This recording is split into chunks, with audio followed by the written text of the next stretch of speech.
Hello, probers. Howdy, mine.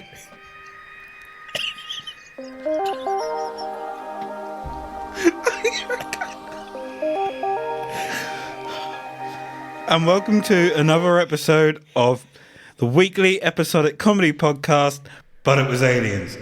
I'm Moonwalker, your host for this week, and as always, I'm joined by Kevin LeGray. Beard. LeGray. Me! This week, we take a trip to Mansfield, Ohio. Ohio! It's October 18th, 1973, and around 11 o'clock at night. Oh. Army Reserve Helicopter 68-15444 was flying over Mansfield when it was involved in a near mid-air collision. Was it a bird? Was it a plane? No. According to the crew, it was a UFO. A bona fide, unidentified flying object, John Boy. Woo! John Boy? I haven't called you John Boy in years. Yo, mate. You calling John Boy, you know? I know what you're thinking. Could it have been the Man of Steel himself? Could it have been Superman? He would be a UFO. He'd also be an alien. I have only one thing to say to you, Kebby boy. But it was aliens. I'm in early. And you are too. Go on. Admit it. Admit it. Okay, from the look in your eyes, you need more. Okay. All we know so far is there's been a collision in midair. With a UFO. Well, we don't know John that Boy. for definite. The crew first observed a light on the horizon. Nothing unusual. They thought it was a light from a radio tower. Clever, logical thinking. But the crew chief noticed that the light was moving towards them. They were flying at approximately 2,500 feet at this point, and the light was heading straight for them. It's coming right for us. I'd just like to add in here that I just heard your tummy rumbling, which means that you're lying. My stomach doesn't go by the same rules as yours. Your tummy's got the rumblies, son. That only hands can satisfy. So a light on the horizon that starts coming towards them. It's coming right for us! Fit out their numbers! Could it be a mark on the windscreen? It wouldn't change if it was a mark on the windscreen. Well, you might change the angle you're looking at it. It was not a mark on the windscreen. Now this... Sure. Yes. All right. Now this Positives. All right. Are you certain, man? This wasn't some kind of ragtag crew of misfits. We have the pilot in command, Captain Lawrence J. Coyne, his co-pilot, Lieutenant Arrigo Jezzy. Jezzy. The Jezebel. Crew Chief SSG Robert Yanisic and SSG John Healy, the flight medic. We're gonna need a medic. Here is a picture of Lawrence J. Coyne. Trustworthy looking army man. He looks like an ugly Tom Cruise. Like Tom Cruise is a handsome man. This man is Tom Cruise a handsome Lawrence J. Coyne. I mean, he could be. He's got that kind of Top Gun vibe going on, hasn't he? He does. But then he looks like he could be the major or whatever the rank is that Cruise would answer to. Corporal? Lieutenant? I think he's a lieutenant. Colonel? No. So Coyne. Hold on, just 1 point before you go on. Sorry, You said trustworthy eyes. Yes, he's got his eyes closed. I can't see no eye. If you look closely, he's squinting. Yeah, but he's squinting so much that you can't see anything. Just trust me. Trustworthy eyes. Okay. Coyne looked to the right and noticed that the object was indeed heading right for them. It was getting bigger and brighter. He decided, like any sensible pilot, that he needed to take action. So he decided to descend to get out of its flight path. But this thing followed. He explains it was like a missile lock. Instead, it stayed at the side of them. They assumed the inevitable was going to happen, so they braced for impact. Except there wasn't one. The crew in the back of the helicopter shouted, "Look up!" What was heading towards them had now stopped directly in front and above them. Whoa, dude. So we've got several witnesses who have seen this. Several witnesses. 4 to be exact. Okay. We have 4 key witnesses. 4 military men who all saw something coming behind them and then go on top of them. Was it... Did you say how big it was? Not yet, no. Are you going to cover how big it was? Yes. Because what I'm thinking at the moment is that if we've got 4 credible witnesses that have all saw this thing, then it's likely there was something. So now we need to distinguish as to whether it's a bird, a plane, or Superman, or a drone, or something that manoeuvres in ways that we aren't aware we can, is where my mind is going. How's this thing move? Does it go like, or is it more of a whoosh?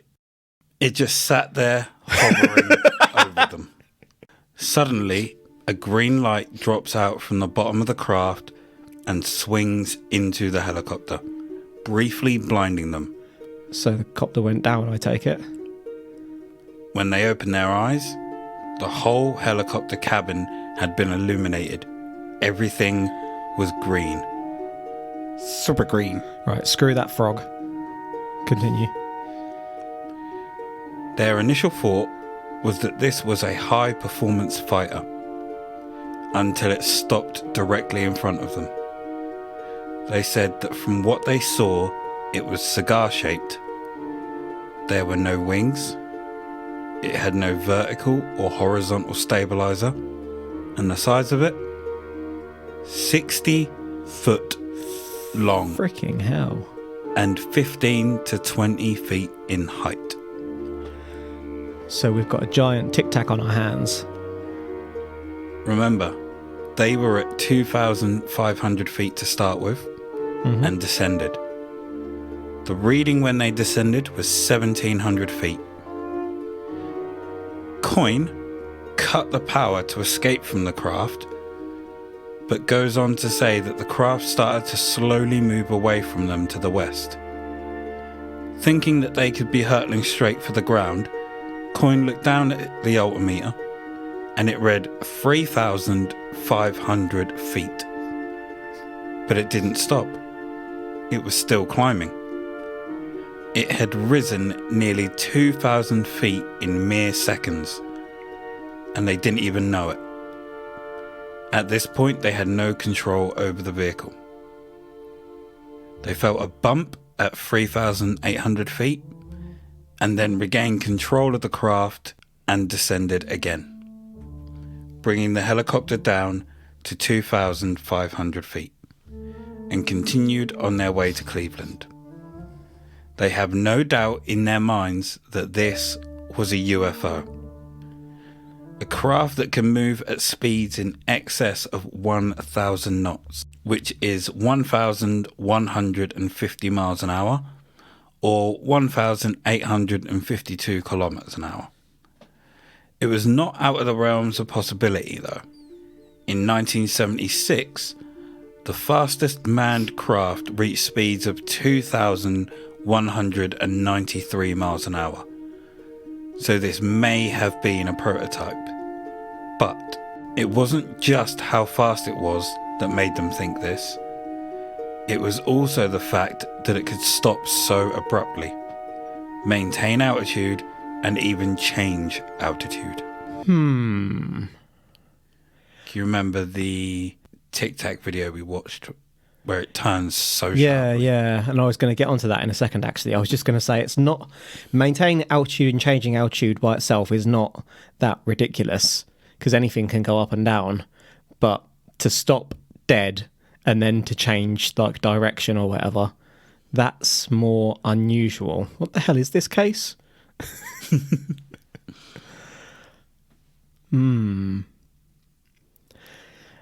Did it shoot off at the end as well? So he mentions that it moves off slowly. Okay. I'd probably be quite in at this point. The only thing that's making me doubt is that they lit up green and then lost control themselves, and the helicopter was taken over by the craft, I guess is the assumption to make here. Mm-hmm. That strikes me as an unusual claim. It's not to say that I'm out. Lit up green. In the cockpit, they said, didn't they? Oh, by the light shining in Yeah. it. Super green, I think Super was green. the terminology you used. Yep.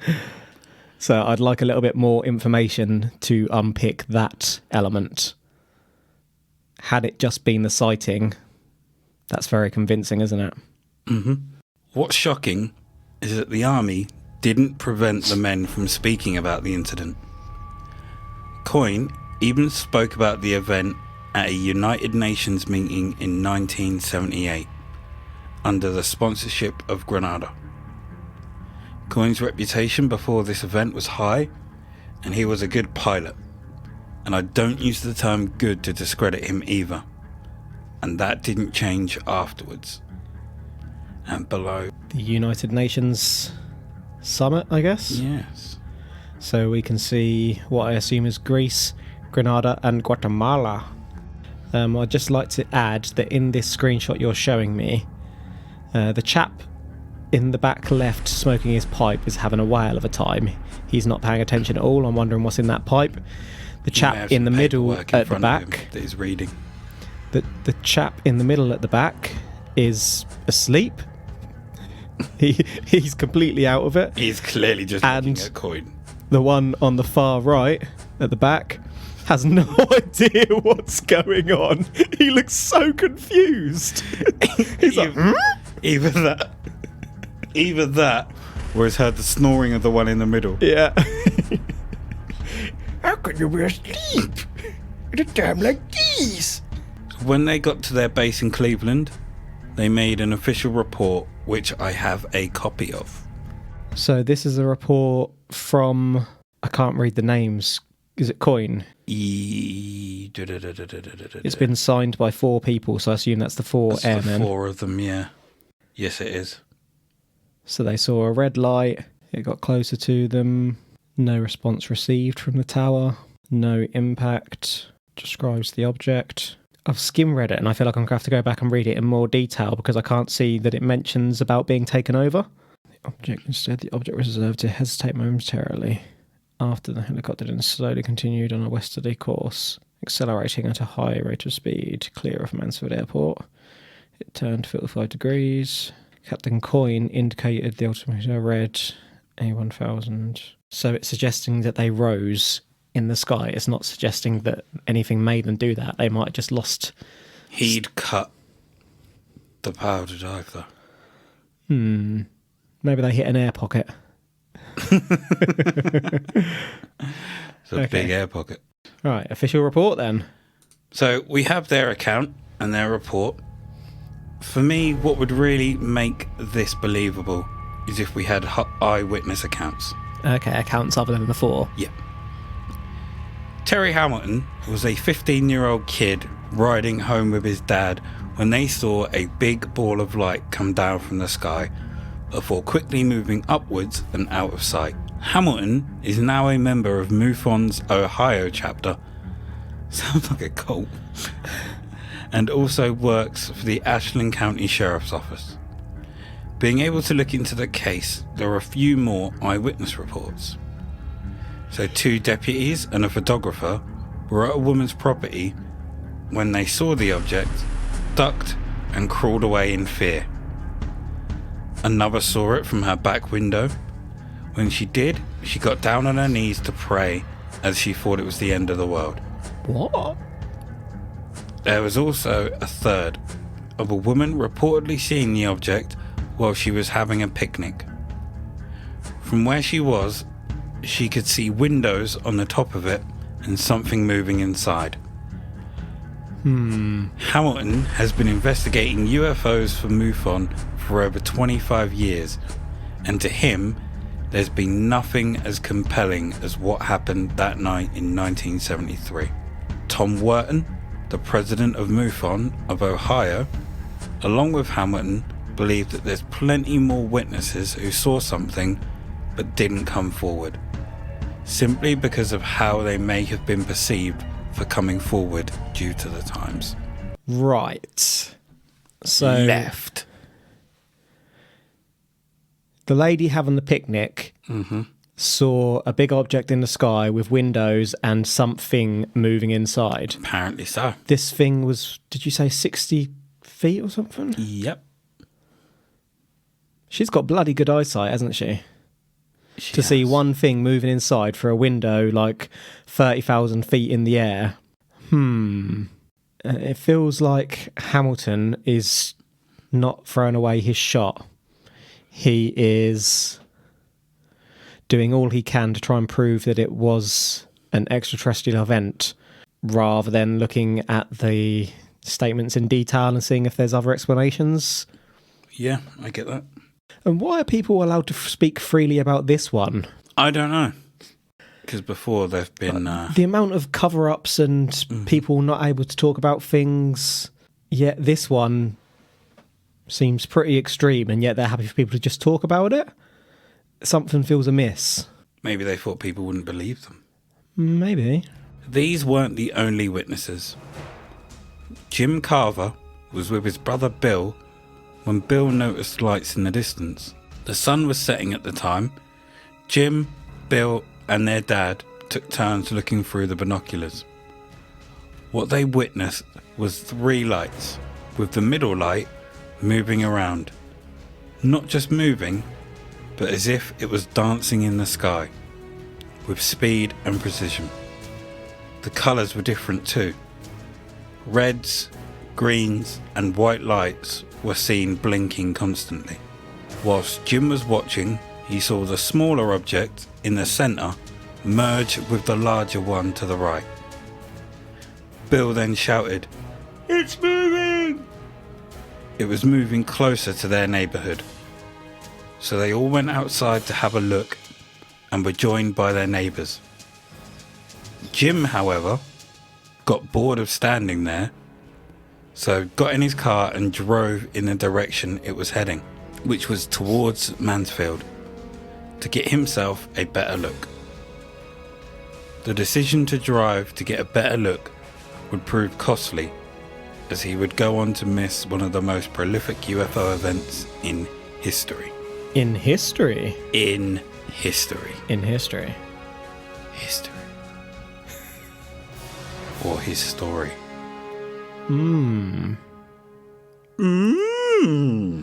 History. So they saw 2 objects merge. How the hell do you explain that? Oh, that wasn't in the other accounts. A smaller craft going into a larger one. Like a mothership. Mm-hmm. So which craft was flying over the helicopter? The mothership or the bubba ship? The Baba ship. There's still nothing to say that this is extraterrestrial, though. This could equally be military tech they're testing. Mansfield is an airport, isn't it? So, like a military airport? Don't know. Because the Maybe I made helicopter that was up. flying to Cleveland. From Mansfield? Don't know. Don't know if they've just gone over it or through it. Okay. So, several witnesses on the ground. His family witnessed the moment the craft shot towards the helicopter. Everyone on the ground expected a mid-air collision. Jim was a few blocks away driving north. He stopped his car once he noticed the UFO above the trees. He could see the green light out in front, white light and a red light on the rear.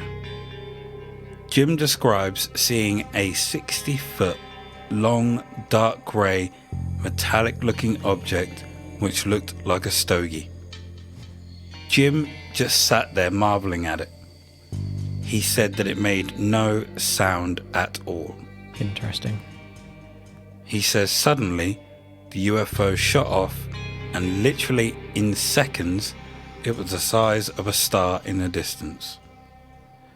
Then soon, he explains, a small squadron of military jets appeared and then flew away. Ooh, that's more like what we're expecting. We also have statements from Jesse, who verifies the story and also gives us a little bit more. For instance, the magnetic compass never worked properly after the incident. He also says that if Coyne hadn't made the drastic manoeuvre of dropping the helicopter, there would have been a collision. And a picture was also drawn after the event, which I have there for you. Yeah, I'm just checking out this picture. And it was drawn by one of the crew, I believe. So this picture looks more like your typical UFO dish with the bulb area in the middle. As we've said before, looking at it from a certain angle, it does look cigar-shaped. Mm-hmm. Like a stogie. 50 to 60 feet in length. So they're saying that it would always move the way it is facing. I wouldn't say always, but that's... That's what the diagram says. Yeah, direction of movement, and that would explain... Well, that would make more sense. I don't get the green light. Tractor beam? But then, did it tractor them, or did it control them? Why would it do that? Maybe it's a type of electromagnetic beam. That's why they had no control over... Well, I assumed this craft, if there's no obvious exhaust, would likely be moving through the electromagnetosphere, like manipulating whether it's space-time, gravity, electromagnetism or what, some sort of force to fly without fumes.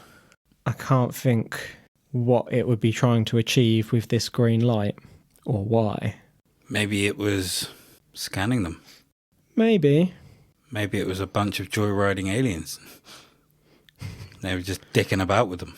But then, who are we to know what they want to do or achieve? Okay. Yeah, it's an intriguing story thus far, and there's not a lot to pick at. Like, the event that's happened is kind of straightforward, not to downplay it at all, because I've got no idea what it is at this point. But there's nothing that's happened that is either mind-blowingly, convincingly off-world technology or mind-blowingly stupid, definitely didn't happen. Yeah. Nothing... It sounds really weird, but if someone told you this, you would believe them. They've not gone too far into the realms of ridiculous. Yeah, like at this point, I'm not questioning whether something happened. I'm questioning whether it's military technology or not. So Renee Bouchard saw something in Galleon about an hour earlier, but she doesn't know exactly what she saw either. She says there had been lots of sightings in the weeks and days before that, and she and her brother went out into the field behind their house and started watching the sky. They saw a bunch of stuff in the sky but remarked that it wasn't anything spectacular. Then for some reason they either looked down or away, and then they saw a bright white light, as bright as the sun, and it scared them shitless. So much so that they ran for 2 blocks until they got home. I don't know how long a block is in America. Like, you hear it a lot, like it's 5 blocks this way. A couple of minutes, isn't it? But I have no idea what that is. I should look it up. But I can't bother to. I always thought it's like what you... maybe we don't have quite the same terminology here, but say you've got 2 roads. That block between the 2 roads would be the block. So it might be a big giant building, like a bunch of flats or whatnot. I don't know. But they ran for 2 blocks. Just not something you're taught on this side of the world. So to summarise... that's it. This is a tough one. We have an incident in which an army helicopter had a near mid-air collision with a UFO. It was spotted and then headed straight for them. They made an emergency maneuver to avoid the crash, but then braced for impact. But the craft stopped abruptly and hovered in front of the helicopter before shining a light inside it. As the UFO left, they thought they were going to crash, but found they were higher up than when they started. When they got control of the helicopter again, they flew to Cleveland and the crew made their report. We also have witnesses from the ground. Some that were shit scared by what they saw, and others that chased it down to try and get a better view of it. Coyne was also allowed to speak about the event at a UN summit and wasn't hampered by the government. So, Greyballs, what's your verdict? I don't understand how they're able to talk so freely about this one when, for example, Rendlesham or Roswell were clamped down upon. Mm-hmm. And like even in modern times, like the Nimitz, it's taken more than a decade for that shit to come to light. With the information at hand, I find myself having the same debate as I had with Roswell, in that I would be equally satisfied that it would be extraterrestrial or experimental military tech. I don't feel like there's enough information here to definitively say what that green light was, for example. So I guess it comes down to whether I want to stick my reputation on the line and say that a case that could well be earthbound was aliens.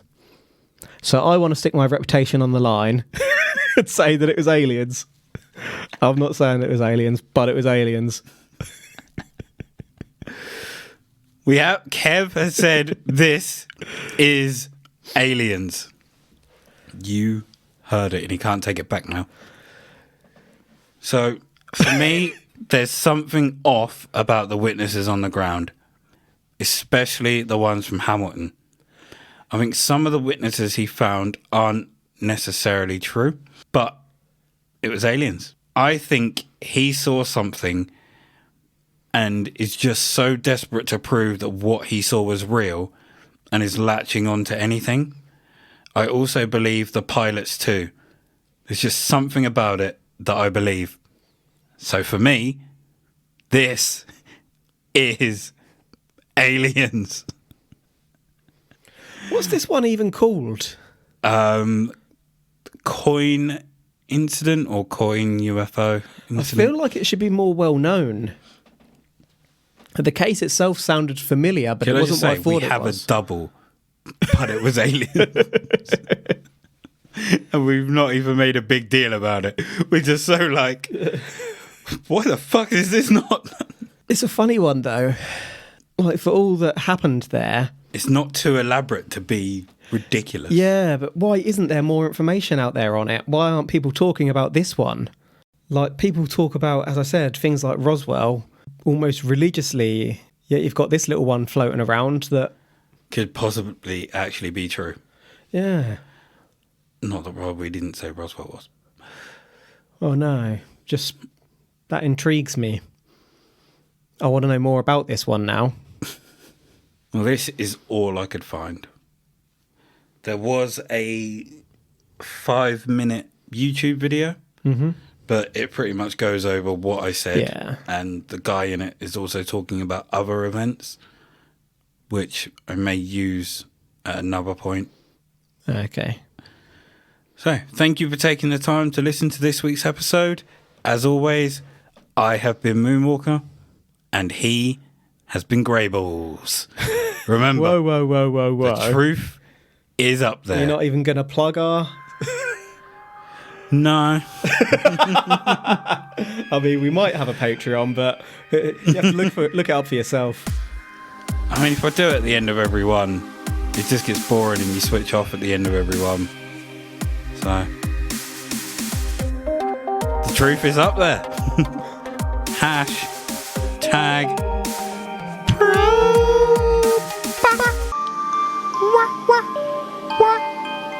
You can also find us on Facebook, Twitter, Instagram, and Patreon.